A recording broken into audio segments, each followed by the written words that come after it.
இறங்கியிருக்கோம். ஃப்ளைட்ல பட்ஜெட் நான் பார்க்கல.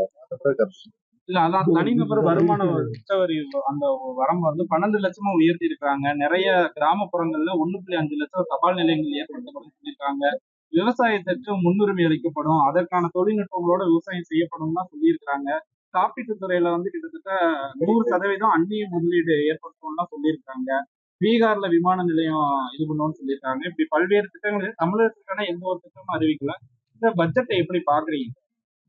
முழுமையா பட்ஜெட்டை படித்து பார்த்த பிறகு கருத்து.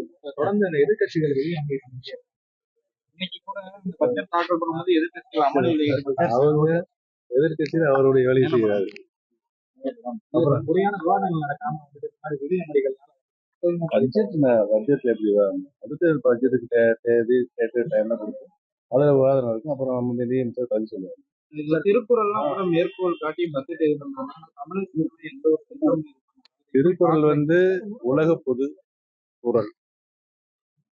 அதுல எல்லா அம்சங்களும் இருக்கு. இன்னைக்கு உலகத்துல இருக்க அனைத்து நாடுகளுமே திருக்குறளை புரட்டி பார்க்கக்கூடிய ஒரு சூழல் இன்னைக்கு உருவாயிருக்கு. அத்தனை அம்சங்களும் திருக்குறளில் புரிந்து கிடக்கு. அதான் என்ன சொல்றாங்கன்னா வெறும் திருக்குறள் தான் இருக்கு, தமிழகத்திற்கான நிதி இல்லைன்னு சொல்லி எதிர்த்து